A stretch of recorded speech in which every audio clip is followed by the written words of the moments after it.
وبيبتدي مسلسل النهاردة معانا مع موظفة في شركة كبيرة مجرد مساعدة، بس بنت مجتهدة اتجوزت هيون بس علشان ترضي جدتها المريضة، لكن اتفقوا ان كل واحد فيهم ملوش دعوة بحياة التاني، وكمان يعملوا عملية تلقيح ويخلفوا طفل عشان كل واحد فيهم يثبت لجدته ان جوازهم ناجح. والبنت بيبقى عندها امل ان ابنها اللي جاي في الطريق يعيش حياة مستقرة، لحد ما في يوم من الايام وهي راجعة من الشغل شافت جوزها هيون وهو بيخونها مع عشيقته دودو. ايه ده، معقول اللي أنا شايفاه هو جوزي فعلًا بيخونّي وما لقاش حد يخونّي معاه غير دي؟ لا عادي، خُد راحتك وخُنّي على الآخر، عشان بس هاسألك سؤال واحد، النهارده وأنا باعمل التحاليل والنتيجة أثبتت إن الطفل اللي في بطني مش ابنك، وأكيد الست دودو مش هتسكت. تعالَ هنا، أنت رايح فين؟ بتسيبني وبتروح لها؟ على فكرة بقى، أيوه صح، هو مش بيحبِّك وبيحبّني أنا، الطفل فعلًا مش ابنه، وكده، كده هيطلّقِك ويتجوّزني أنا.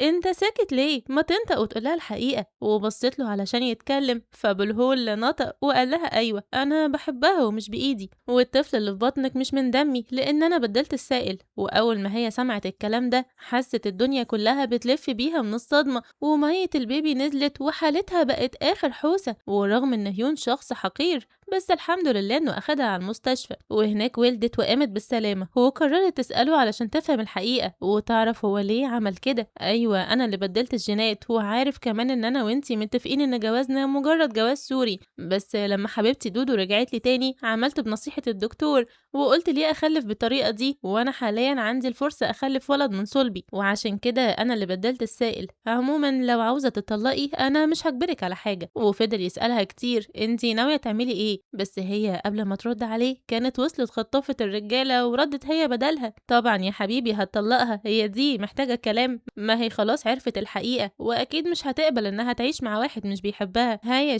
هتطلقي منه امتى؟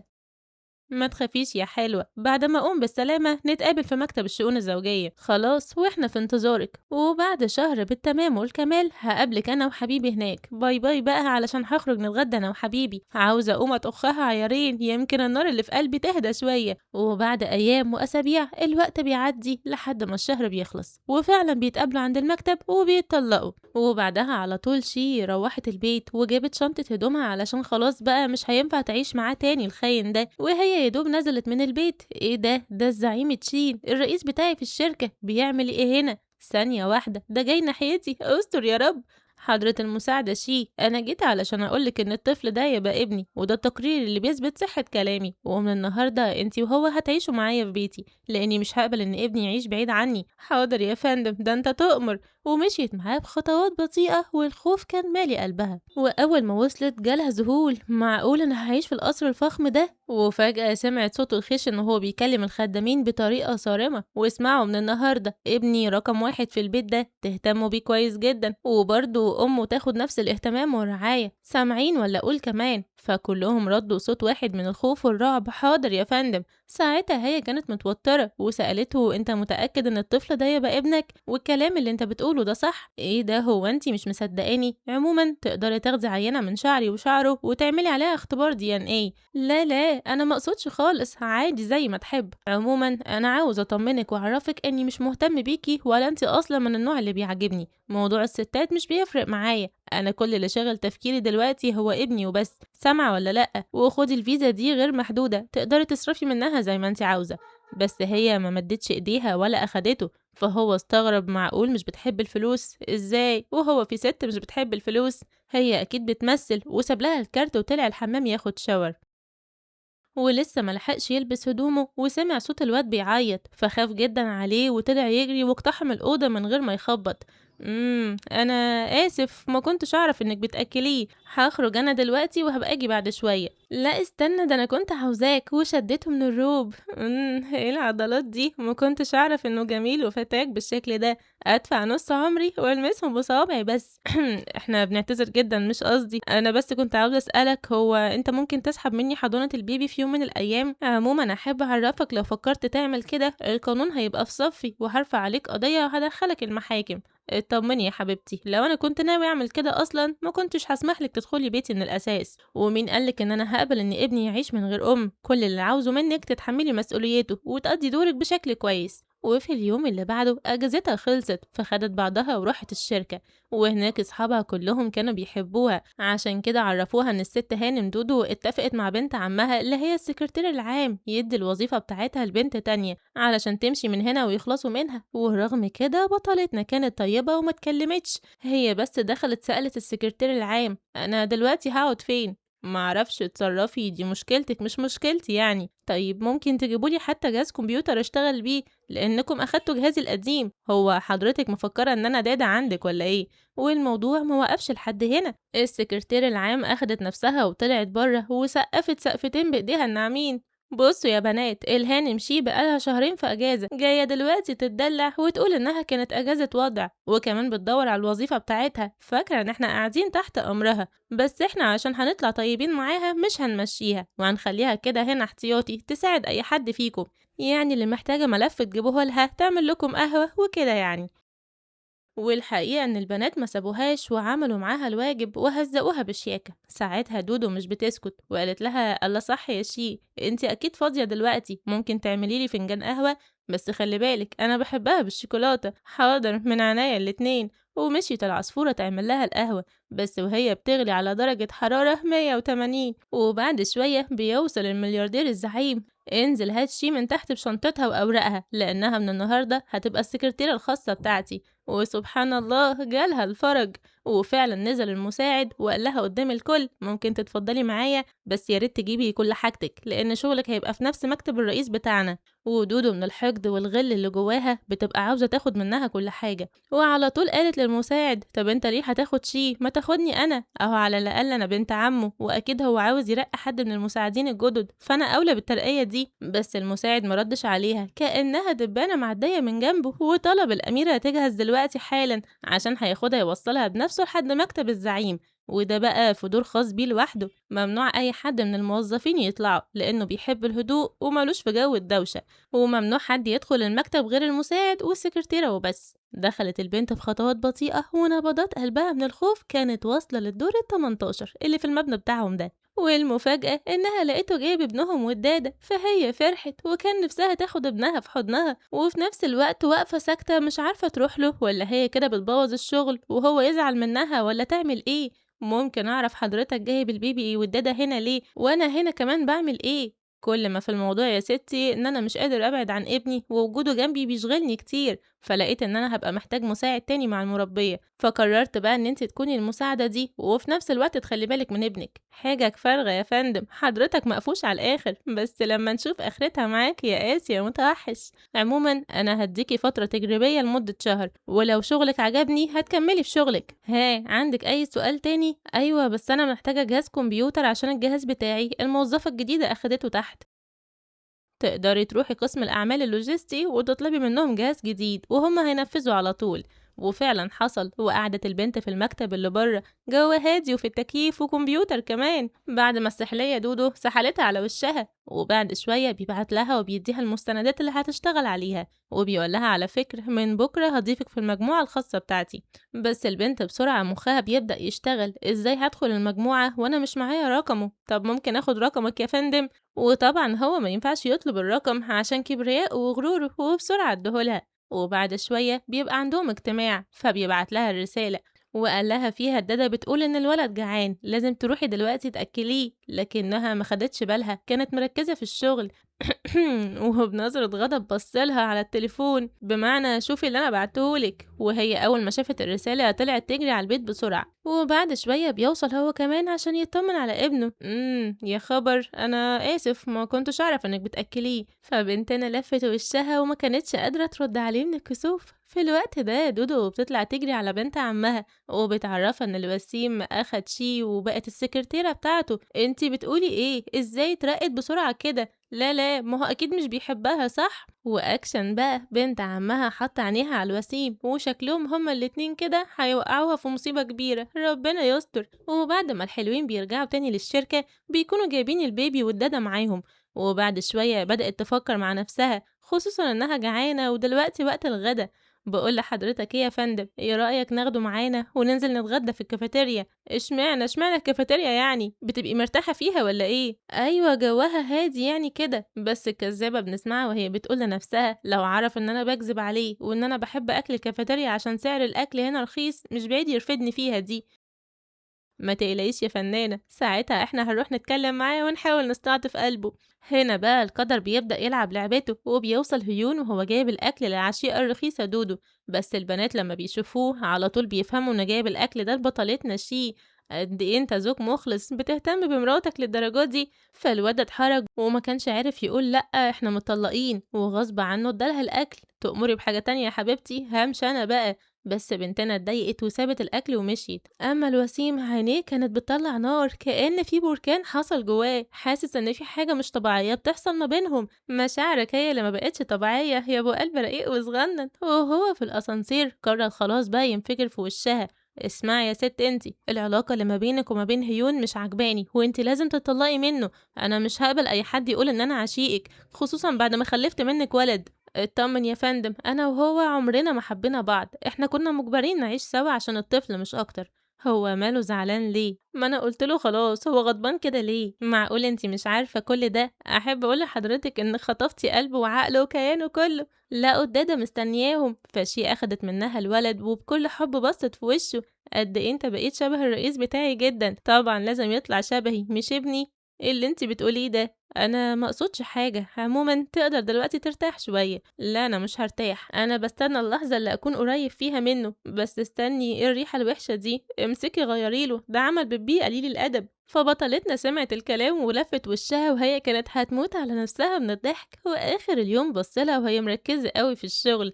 انا مش قادر افهم ايه حكايتها بالظبط. ومره واحده قال لها يلا بينا علشان نروح يا انسه. ايه ده؟ بس انا لو خرجت معاه كتير بعد كده كل الموظفين هيبدأوا يشكوا فينا، فالافضل ان احنا نبعد عن بعض وكل واحد فينا يبقى يجي الشركة لوحده ويخرج لوحده. وعلى طول قربت منه بسرعة وبعد ما بلعت ريقها بالعافية، هو احنا بس محتاجين نغير جدول المواعيد بتاعنا وانت. فهو بصلها من فوق لتحت كده لأن الكلام وجعه، وقال لنفسه مين دي اللي مش عاوزة تمشي جنبي؟ ده كل البنات يتمنوا نظرة واحدة مني. وبعد ما روحوا البيت المتوحش بيدخل يطمن على ابنه، لكن لما بيشوفها موجودة معاه جوه بيلف وشه ويخرج تاني. وأكيد هي على طول فهمت إنه لسه مقموص، فقررت تروح تبرر موقفها أحسن يقيم عليها الحد. مساء الخير، أنا جيت بس عشان أعتذر لك وأقولك إن أنا ما كنتش أقصد حاجة وحشة لا سمح الله. كل ما في الموضوع إن الموظفين لو شافونا كتير مع بعض هيشكوا إن في علاقة ما بينا، وأنا مش هقبل حد يتكلم عليك أو عليا كلمة مش لطيفة.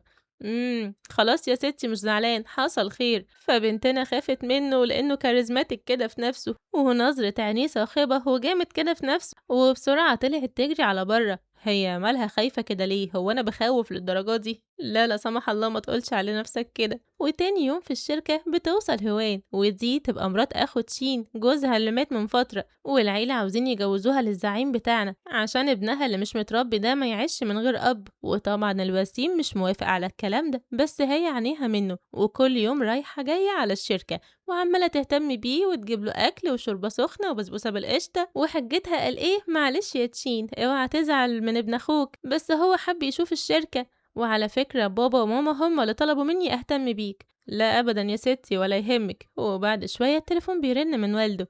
ألو أيوة سعادة الباشا، ممكن أعرف حضرتك مش عاوز تتجوز هوان ليه؟ جوزها مات وابنها محتاج لك، مفيش حد غيرك هيقدر يكون حنين عليه. هو أنا عشان بهتم بيها وابن أخويا يبقى لازم أتجوزها؟ أنا هعمل كل اللي يطلع في إيدي، لكن أتجوزها ده مش هيحصل أبدا.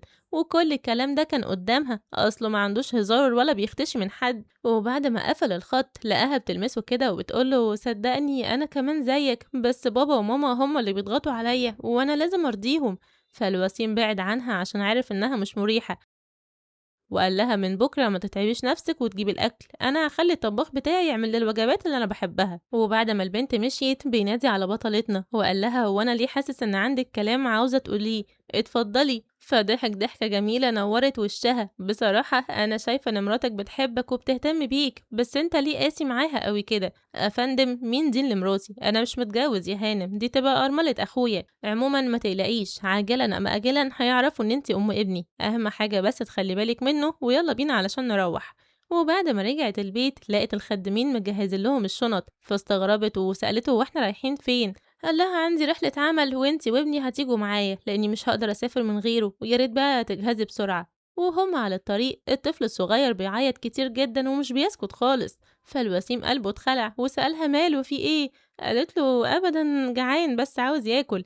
طب والحل ايه دلوقتي؟ احنا على طريق سريع ومش هينفع نوقف العربية. لكنها اتصرفت وكانت جايبة كل الأدوات بتاعة البيبي الخاصة وبدأت ترضعه، لكن هو غار عليها عشان مش عاوز حد يشوفها حتى، وحس انها بتاعته وملكه هو وبس، وعلى طول قلع الجاكيت وفضل مثبته ما بينها وما بين السواق عشان بس محدش فيهم يلمسها بطرف عينيه. وبتعدي الساعات وتاني يوم بيطلعوا يعاينوا حتة الأرض اللي هو هيشتريها، وأول ما بياخد باله إن رجليها وجعاها ومش قادرة تمشي علشان الطريق كله حجارة وطوب، على طول شقلب الموضوع وقال لهم معلش يا جماعة احنا هنستأذن وكفاية شغل كده النهاردة. وبعد ما بيرجع الفندق بيخبط عليها، اتفضلي دي لزقة طبية تقدري تحطيها على الجرح اللي في رجلك. فالبنت اتوترت وما كانتش مصدقة ان الرئيس الصارم متبلد المشاعر جاي يخبط على بابها عشان خايف عليها. ومش كده وبس، ده هو لما بيلاقيها متنحة بيدخل لها الأوضة كده وبيقعد تحت رجليها يحط لها اللزقة. ده انت جامد جدا يا ريس، ربنا يخليك للغلابة. وبعد ما بيخرج البنت بتحس بالكسوف وبتقفل الباب بسرعة، بس قلبها كان بيقول خليك شوية كمان، هتمشي ليه؟ والحمد لله إن البطل بتاعنا بيمضي العقد والصفقة بتنجح. ولما بيجي الليل بتلاقي هيون بيتصل بيها وبيقول لها أنا عاوز أعتذرلك عن كل الحاجات الوحشة اللي عملتها معاكي، بس أنا اتصلت عليكي عشان أعرفك إن جدتي وجدتك هيجوا بكرة يشوفوا البيبي، وكده انتي لازم تكوني موجودة قبل الصبح. فهي ما كانتش عارفة تعمل ايه، لأن الزعيم لو عرف مش بعيد يقتلها، بس ما كانش قدامها حل تاني فراحت تخبط عليه. مساء الخير، متأسفة على الإزعاج بس أنا جيت عشان أبلغك إني محطوطة في موقف صعب جدا. جدتي وجدة هيون هيجوا بكرة من الريف علشان يشوفوا البيبي، وهما لحد دلوقتي فاهمين إننا لسه متجوزين. أفندم هو انتي ما قلتلهمش الحقيقة؟ بصراحة لأ، جدتي عندها القلب ولو قلت لها حاجة زي كده ممكن تموت فيها. فعينيه برقت وطلع منها نار وبدأ يتعصب وصوته عالي، عشان كده المفروض هتسيبه، هتروح تعيش يومين كاملين مع طليقها في بيت واحد وأوضة واحدة وكمان سرير واحد. أيوة المطلوب مني ايه دلوقتي إن شاء الله؟ أبدا هاخد البيبي وهروح اليومين دول أقعدهم في شقة هيون لحد ما هما يمشوا. فبسلامته غضب خالص بقى وكان عاوز يقوم يبوسها ويقولها أنا بحبك، هو انتي مش حاسة بيا ولا ايه؟ بصي دي حياتك الخاصة أنا ماليش علاقة بيها. أيوة أنا عارف إن انتي وهو سرقتوا جيناتي وأنا سكت بمزاجي وحاليا أنا موافق، بس أهم حاجة ابني تخلي بالك منه، سامعة ولا لأ؟ أكيد طبعا من غير ما تقول، ده ابني برضه. وسابها الوسيم ودخل الحمام وهو بيكلم نفسه ازاي هتنام معاه في نفس الأوضة لمدة يومين كاملين؟ معقول ممكن يضعفوا ويحصل ما بينهم حاجة؟ الشيطان شاطر برضه. طب امنعها ازاي؟ هو انا ليه متعصب اصلا؟ في نفس اللحظة هي بره بتسأل نفسها هي كمان ايه ده، هو يقصد ايه بالكلام ده؟ يقصد ان انا سرقت جيناته بس انا ما عملتش كده، يعني هو فاهم ان انا مشتركة مع هيون في الجريمة؟ لا انا لازم ابرر موقفي. وخبطت عليه ففتح لها وحواجبه داخلة على 101. نعم، في حاجة تاني نسيتي تقوليها لي ولا ايه؟ انا حبيت بس اعرفك ان انا ما سرقتش جيناتك ولا حاجه، ولا انا مشتركه في الجريمه دي، هيون هو اللي عمل كده عشان ما كانش عاوز حاجه تربطنا ببعض. وقالت له الجمله وهربت من قدامه على اوضتها. وتاني يوم رجعوا تاني للقصر الهادي اللي بقى مليان حب ودافي بوجودها في حياته هي وابنهم. وساعتها نزلت بشنطتها واخدت الدادا معاها وبصت له كده بتردد، انا ماشيه دلوقتي، محتاج مني حاجه؟ لكنه مرضيش يبصلها وعمل نفسه انه مشغول في الملف اللي في ايديه وان وجودها يعني زي عدمه ومش فارق له في حاجه. لا ابدا، تقدري تتفضلي. والرغم انها مشيت ونفسه يجري عليها ويحضنها ويقولها خليكي معايا بلاش هو ياخدك مني، ولكن في كل مره كان بيقعد يقول لنفسه انا مالي، ما تعمل اللي هي عاوزاه. وبعد ما البنت بتوصل الشقة بتلاقي هيون بيعتذر منها عشان بدل يعني الجينات، لكن هي مردتش عليه غير بقلم نزل على وشه. ولما بيجي الليل بتفضل تفكر مع نفسها ازاي تثبت له ان مفيش حاجة حصلت ما بينها وما بين هيون، لحد ما قررت انها تركب كاميرات مراقبة في الشقة. بس هي لحد دلوقتي مش فاهمة هي ليه اصلا عاوزة تثبت له كده. في نفس اللحظة رقم غريب يتصل بيها ألو شيهانم، أنا أبقى صديقة شين المقرب، أحب أعرفك إنه حاليا سكران جدا في فندق ألماظة، ممكن بقى تيجي تاخديه. فالبنت خدت العربية وابنها وطلعت تجري على البار وفضلت تساعده لحد ما ركبته العربية، وهو بسلامته وما كانش بينطق غير باسمها: شي انتي فين، هترجعي امتى؟ وهي من الخضة وقع من ايديها فساعدته تاني، وساعتها وقع في حضنها، وأول ما شم ريحتها قال لها: وحشتيني، كنتي فين؟ ليه سبتيني لوحدي كده؟ والبنوتة من حبها فيه بدأت تلمس ملامحه وهي بتقول لنفسها: ايه ده، قد ايه بيبقى شبه الأطفال وهو نايم. وبعد ما وصلت للبيت أخدته للأوضة وحاولت تنيمه في السرير، لكن العفريت حضنها تاني وفضل يتمحرش بيها: انتي كنتي فين؟ أنا مش مصدق إن أنا شايفك. وهوب أعلن إنها ملكيته الخاصة، وكل ما البنت تحاول تبعد عنه يشدها لحضنه من تاني، خايف أحسن تسيبه وتروح لراجل غيره.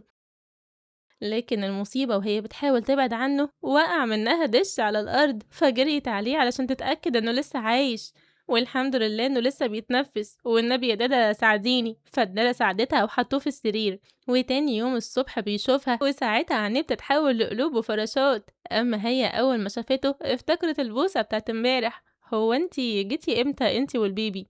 ها، انا نسيت اعمل معجون لسناني، 5 دقايق وهرجعلك تاني. وبعد ما خرجت ما كانتش قادرة تبص في عيونه، وكل ما تشوفه تفتكر لمسته قد ايه طعمها كان اجمل من السكر. مالك انتي كويسة؟ انا بس حبيت اقولك اني جاتلي فكرة، وهي اني هحط كاميرات مراقبة في شقة هيون عشان تتأكد اني هخلي بالي من الطفل كويس قوي. وبسلامته فرح عشان قلبه اطمن شوية، بس على طول لحق نفسه وقال لها: والله براحتك، لو انتي مش عاوزة تعملي كده انا مش هضغط عليكي. بس هو كذاب وقلبه مع العصفورة، ده كمان بيسيب الاجتماع كله في نص اليوم وبيفضل قاعد مركز معاهم من خلال التليفون وكاميرات المراقبة، ويقول: ايه ده، هي راحت فين؟ انا مش شايفها قاعدة مع جدتها. وبعد شوية جدتها بتسألها: انت ازاي اخدتي شهرين بس اجازة؟ واضح ان الرئيس بتاعك رخم ودمه تقيل، ده في بنت جارتنا اخدت اجازة 3 شهور بحالهم. فهو اتجنن: ايه ده الحاجة بتغلط فيا، نفسي اتسدت ومش هقدر اكل.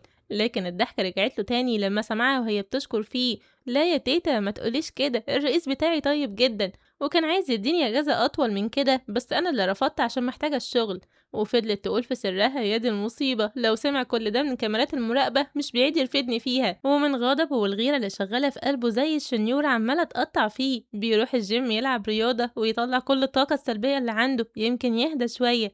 أما الشيطانة دودو أول ما بتشوف صورة هيون وهو قاعد معاهم بتحس بالغيرة، وما بتصدق إنها بتقع على وشها وبتبعتله رسالة: الحقني يا بيبي، رجلي اتكسرت. فهو طلع يجري عليها زي الأهبل وفضل معاها لحد تاني يوم. وقتها الوسيم ما كانش عارف ينام، كل شوية يفتح فيديوهات المراقبة ويرجع يقفلها تاني. معقول هي ممكن تكون نامت معاه في نفس السرير ولا في أوضة تانية؟ طب ممكن قاعدة بتتكلم معاه دلوقتي، ممكن يكونوا بيحبوا بعض. لا لا، طب وانا مالي، مفيش حاجة تخصني، انا هنام احسن. بس برضه معرفش ينام. الفنان كمية الغيرة والحب وصلت عنده لحد كوكب زحل، ورغم انه بيفضل يكابر بس مش بيتحمل، وبياخد بعضه تاني يوم وبيروح للمول اللي هما المفروض هيتغدوا فيه. ايه ده، ايه الصدفة الحلوة دي، بتعملوا ايه هنا؟ احنا هنا جايين نتغدى انا وجدتي، ودي تبقى جدة جوزي. فالزعيم اتجنن لما قالت جوزي، وكمان بتقوليها في وشي، طب استني عليا. وبيعزمهم على الغدا، وهم بيتغدوا الوسيم بيطلب لهم كل الاكلات اللي هم بيحبوها، لدرجة انها بتستغرب هو بيعامل جدتي حلو قوي كده ليه، معقول طلع طيب وانا اللي ما كنتش واخده بالي. وبعد شوية بيوصل هيون، وده بقى كان متلخبط كده ومرتبك عشان العلامات اللي في جسمه فضحته، وبيفضل قاعد يبص للزعيم تشين وهو بيتعامل معاهم كأنهم عيلته، وهو اللي غريب وسطيهم لأن كلهم كانوا مبسوطين وبيضحكوا، وبسلامته طيشة في النص. لحد ما تشين في الآخر بيطلع يوصلهم لحد العربية، فلقى الجدة بتشكره: بصراحة يا ابني مش عارفة أقولك ايه، أنا في البداية كنت واخدة عنك فكرة غلط، بس سامحني ما كنتش أعرف إنك طيب قوي كده. يا ريت بقى تخلي بالك من حفيدتي وتحطها في عيونك، يا ريت بقى تخلي بالك من حفيدتي وتحطها في عيونك. طمني يا تيتا، ما تقلقيش عليها أبدا. وقتها بنتنا كانت خايفة تقوله الكلمتين اللي في قلبها، بس في الآخر قررت تقولهم واللي يحصل يحصل.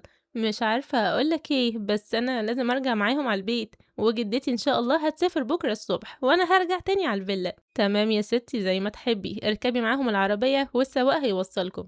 وفي النهاية بيبص لهيون بقرف من فوق لتحت كأنه سمكة معفنة واقفة قدامه. وهو بعد ما بيرجع البيت بيفضل يراقبهم تاني من الكاميرات. أنا عاوز أشوف هي هتنام فين عشان لو نامت في نفس الأوضة اللي فيها هيون هقتلها أكيد. ما تخافش يا فنان، هي كمان كانت خايفة منك وعلى زعلك وطول الوقت بتركز في كل كلمة بتقولها. وبعد كده الواد البايظ بيروح للعصفورة بتاعته اللي بتكون غيرانة عليه جدا. ايه اللي جابك؟ لسه فاكرني؟ اتفضل روح لها، مش انت بتحبها؟ انا خلاص ما بقتش عاوزاك. ايه ده، هو انت زعلانة ومقموسة يا حياتي؟ لا لا، انا ما اقدرش على زعلك صدقيني، ولازم تعرفي اني بعمل كده غصب عني. ما هي جدتي ست كبيرة ومريضة، لو عرفت اننا انفصلنا مش بعيد تموت فيها. بس هو في الحقيقة من جواه كان زهق من غيرتها وأفورتها دي وعصبيتها الزيادة، وشكله كده بدأ يندم على بطلتنا أم دماغ كبير وقلب حنين. وكانت دايما هادية وملهاش صوت وكانت زي النسمة في البيت. والصبح لما هي بترجع الوسيم كان مستنيها على نار، لدرجة انه كان واقف مراقب الباب. هي اتأخرت كده ليه؟ مش كانت بتقول هتيجي الصبح؟ ايوه هي جت اهي. والبنت بعد ما دخلت قربت منه وبصت له بحب، وواضح انها كانت مشتاقة له. صباح الخير، اتأخرت شوية معلش الطريق كان زحمة. وفجأة قرب منها وبص في عيونها وفتح حضنه وكان هيحضنها حضن جامد. والبنت خلاص كانت مستعدة لأنها بقت مش بس بتعشقه، لا دي بقت مهووسة بيه. والمفاجأة إنه بعد عنها وحضن ابنه الصغنن القمر. وحشت بابا ليه كده؟ السفاح القاسي كسر بخاطرها. وبما إن البنت وصلت بعد الفجرية يعني تقريبا ما لحقتش تنام، فدخلت أوضتها تريح شوية. ومن حبها فيه بدأت تحلم بيه وبعضلاته الساحرة. أنا بحبك أوي يا تشين، مش مصدقة إنك في حضني دلوقتي، وأنا كمان بعشقك وكنت مستني اللحظة دي من زمان يا روح قلب تشين. لحد ما أخيرا اصحوا معايا كده، بتصحى من النوم مفزوعة. إيه اللي أنا بعمله ده؟ عيب مش كده. وبسرعة غيرت هدومها وخرجت علشان تفطر معاهم. وأول ما شافته عضلات بطن يا روحي عليهم. في الحلم كان جميلة قوي، يا سلام لو يخليني أعمل له مساج الصباح كنت انتعش انتعاش. وهو أول ما شافها صباح الخير، مالك واقفة مكانك متنحة كده ليه؟ ها لا أبدا، افتكرت حاجة تبع الشغل وسرحت فيها. طب يلا بينا على الشركة وبلاش تسرحي كتير عشان ده مش حلو علشانك. ولكن قبل ما يروح الشركة بيعدوا الأول على 2 من تجار الآثار عشان الحليوة هيشتري منهم حجر نادر تمنه مليارات الدولارات. ولكن أول ما بيدخلوا بيلاقوا هيون قاعد عشان المفروض ده جزء من شغله. لكن الوسيم بيتجاهله وبيدخل يكشف على الحجر بنفسه، وبيطلب منها تخرج بره لأن دي معلومات سرية. ساعتها هيون بيقرب منها وبيسألها أخبارك إيه؟ كويسة؟ يا ريت بقى الأسبوع الجاي نتقابل في مكتب الجواز عشان نطلع دفتر الطلاق. يعني كده هما متطلقين لكن مش بشكل رسمي. المهم هو بيغير الموضوع وبيقول لها ايه كلام ليه بقى، لأنه في اللحظة دي كان بيقول لنفسه انه ندمان قوي اني سبتك. بصراحة اكتشفت ان دودو انسانة تافهة وبتزعق بصوت عالي على اي حاجة. وبعد ما خلص تفكير بيرجع يسألها تاني انتي عاملة ايه مع السيدة تشين؟ كويسة في الشغل؟ لكنها قبل ما ترد عليه كان ابننا خرج من جوه واخدها ومشي. وقبل ما يركب العربية يكلمها بغضب وصوته تقريبا كان جايب آخر الشارع. بصي بقى لو هو مش عاوز يطلقك أنا هخلي القسم القانوني اللي عندي يرفعوا عليه قضية في المحكمة ويطلقك ورجله فوق رقبته. فالبنت استغربت هو ماله متعصب كده ليه؟ كل ده عشان اتطلق؟ لا لا، أنا مش عاوزة أوهم نفسي لأنه قالي في البداية إنه مستحيل يحبني أو يفكر فيا. وفي النهاية ردت عليه مفيش داعي للمحاكم، لأن الأخبار دي لو وصلت لجدتي وجدته الاتنين هيموتوا فيها، وأنا هتصرف معاه بطريقتي. أما دودو فبتكون وصلت لها أخبار إن بطلتنا تبقى المرضعة بتاعت ابن الرئيس تشين، ومن هنا استنتجت هو ليه رقاها في الوظيفة وشكلها كده هتنتقم منها. بس ازاي؟ لسه مش عارفين. وبعد ما هي بترجع الشغل بتنزل الكافيتيريا تتغدى مع صاحبتها، وفجأة بيلاقوا إشاعات كتير قوي بتتكلم عليها بطريقة وحشة. والإشاعات دي بتقول إن بطلتنا اترقت في الشغل عشان استخدمت جسمها وباعت نفسها للرئيس بتاعهم. وطبعا هي لما شافت الإشاعات راحت واخداها سكرين، وأول ما شافت البروفايل اللي منزل البوستات دي على جروب الشركة عرفت على طول إنها دودو. فخدت بعضها وراحت تاخد منها الملف عشان توصله للزعيم. بس شكلها مش ناوية على خير خالص، وواضح إنها مش هتسكت لها تاني. وفعلا كانت عاملة حساب اللي هيحصل، لأن دودو بدأت توشوشها بصوت واطي تعرفي انتي قدامي إنسانة حقيرة، يبقى شعورك ايه وانتي بتحاولي تغوي الرئيس؟ كل ده علشان بتستغلي فترة الرضاعة الطبيعية لابنه. وفجأة شين ضربتها بالقلم، فبنت عمها خرجت من جوه واتعصبت عليها. ايه اللي انت بتعمليه ده؟ ازاي تضربيها كده؟ ضربة في قلبك يا شيخة. والمفاجأة ان بطلتنا كانت بتسجل لها كل كلمة هي قالتها وسمعتها التسجيل ده بنفسها. احب اقولك ان بالتسجيل ده انا هقدمه للقسم القانوني، وحسب قوانين الشركة بنت عمك هتطرد في الشارع. وفعلا بنتنا بتاخد بعضها وبتطلع القسم القانوني وبتقدم التسجيل الصوتي لدودو والسكرينات. وبعد شوية الخبر بيوصل للزعيم فبيبعت لها وبيسألها ممكن أعرف ايه اللي حصل وليه ما جيتيش تقوليلي. أنا ما حبيتش أوجع دماغك ومش هسيبها غير لما اخد حقي منها. فجأة هو ساب المكتب وخرج وطلع على المكتب القانوني، وفي ثانية إلا ثانية أمر بطرد دودو من الشركة. ما هو الزعيم ما بيرحمش أي حد يقرب من حبيبته، ومش كده وبس دي كمان بتتهمه هو بذات نفسه. ودودو بدل ما تتعلم الدرس لا لا دي بتهددها عيني عينك، بصي بقى يا إما ترجعي وتسحبي الشكوى اللي انت قدمتيها فيا، أو صدقيني هتزعلي مني وهخلي الكل يعرف دلوقتي إن انت تبقى عشيقة الملياردير تشين اللي هو الرئيس بتاعنا وكمان مخلفة منه طفل. وهبت الكلام زي القنبلة اللي انفجرت في المكان كله، لا دي كمان تبقى عشيقته. أما هي فمش بيفرق معاها أي حاجة واللي يحصل يحصل وأنا ما عنديش حاجة خاف منها، وولعي في نفسك. وسابت المكان كله وخرجت وفضلت تشرب وتسكر لحد ما بقت عايشة في العالم الآخر تقريبا. بس قبل ما تسكر كانت حكت لاصحابها كل حاجة لأنهم مقربين منها، والحمد لله إنها عملت كده لأن تشين بيتصل عليها في الوقت ده وبيسألها انت فين. فواحدة منهم ردت عليه وقالت له العنوان وعرفته إنها سكرانة ومش هتقدر تروح لوحدها. طبعا هو قلبه اتقطع عليها من الخوف وما حسش بنفسه غير وهو بيركب العربية، وكان عندهم في ثواني قليلة.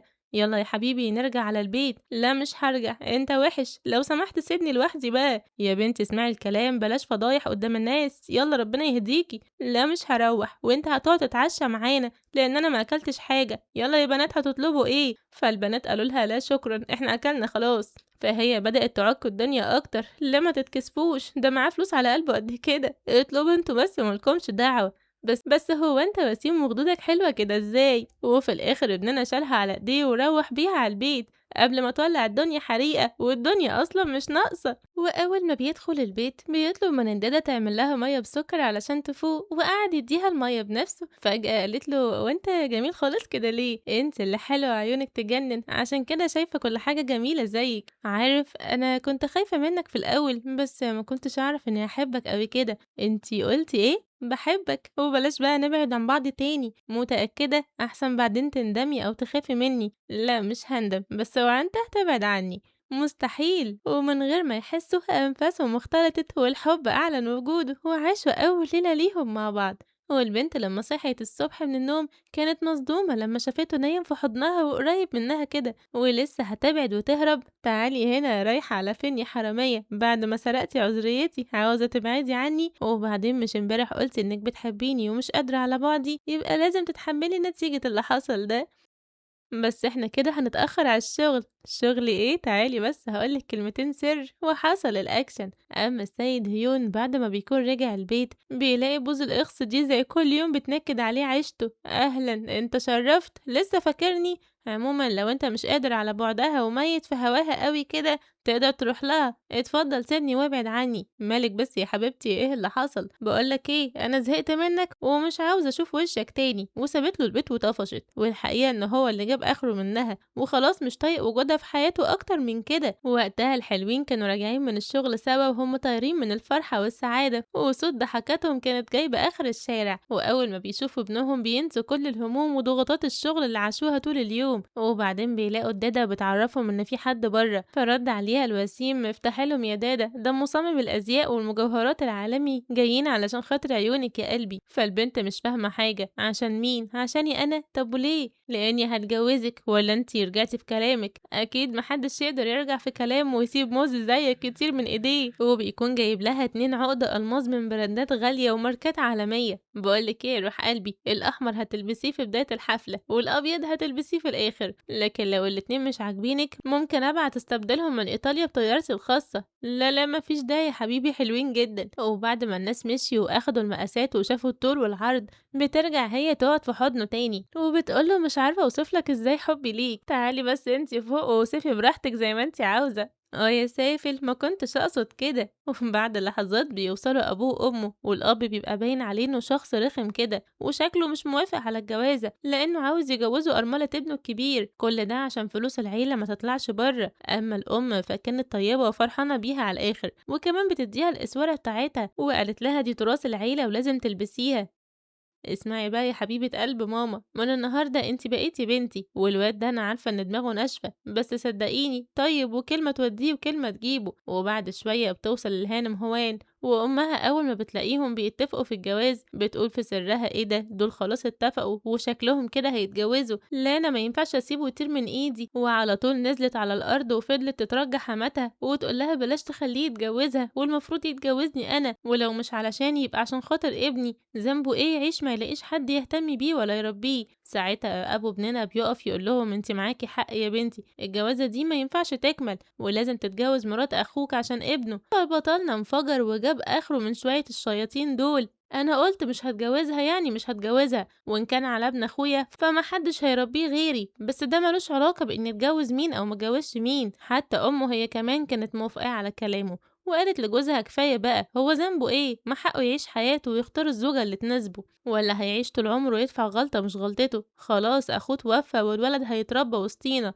وانتي يا حبيبتي ما تخافيش على نفسك، احنا بنعتبرك زي بنتنا. برضو ام هوان مش بتريح، احنا نعرف منين ان البنت دي كويسة؟ مش يمكن بتقرب منه عشان فلوسه؟ فابننا كان هيقوم يقتلها، لكن بطلتنا مسكته بالعافية ووقفت هي ترد عليها، مش من حقك تحكمي عليا من غير ما تعرفيني، لما تشوفيني طماعة وقتها تبقي تتكلمي، غير كده ما تجيبيش سيرتي. وإن كان على موضوع جوازه من هوان بحجة إن ابنها محتاج حد يربيه، أحب أقول لكم إن محدش فكر في تشين، هو ذنبه إيه يتجوزك غصب عنه ويعيش طول عمره وحيد وحزين؟ حد فكر فيه؟ سألتوا نفسكم الجوازة دي هتضر ولا هتنفعه؟ عارفين ليه؟ لأن كلكم فكرتوا من جهة واحدة، وهي الزوجة الأرملة وابنها، لكن حبيبي محدش فكر فيه ولا في مشاعره، وفضلت تتكلم كده كتير. أما هو كان متأثر ومش مصدق إنه أخيرا لقى حد يحس بيه ويخاف عليه، وعشان كده وقف وقال لهم أنا مش هتجوز إلا حبيبتي، يا كده يا على جثتي.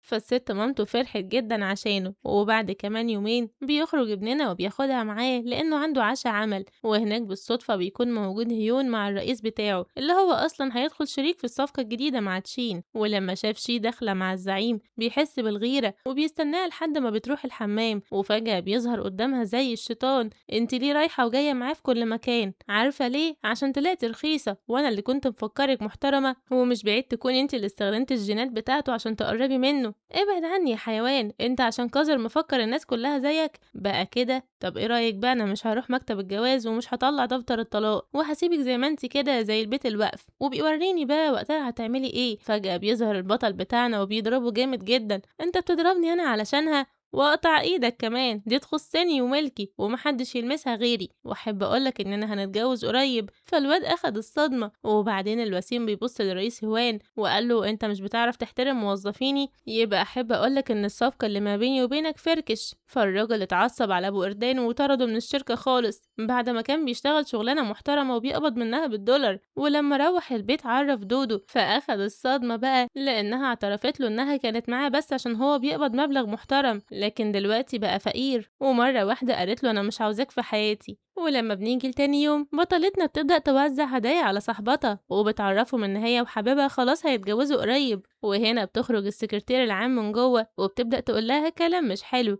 زي يعني انتي بقى طلعتي بتقربي منه وبتعملي كل الفيلم ده عشان تخطفيه مش اكتر، وكل ده فيلم احنا مكناش فاهمينه. لكن هي قبل ما ترد عليها كانوا وصلوا رجالة الوسيم وبدأ يوزعوا هدايا الفرح على كل الموظفين. وطبعا السكرتير العام لما بتعرف ان تشين وبنتنا بيحبوا بعض وكمان مخلفين ولد كانت هتموت وعاوزة تعرف ده حصل ازاي، وفي الاخر اخدت بعضها ودخلت الأوضة من سكات. وبعد كام يوم الحلوين بيعملوا الفرح وبيتجوزوا وبيعيشوا حياة جميلة جدا. عقبالكم كده يا بنانيت، قولوا امين. وبس كده لحد هنا بتكون خلصت حكايتنا، يا رب تكون عجبتكم، بس ما تنسوناش باللايك بتاعكم الحلو وتصلوا على النبي وتشتركوا في القناة وتفعلوا زر الجرس علشان يوصل لكم كل جديد. كمان تشتركوا في قنواتنا التانية، هتلاقوا الروابط بتاعتها موجودة في صندوق الوصف. اشوفكم في ملخص جديد ان شاء الله. سلام. الله سلام.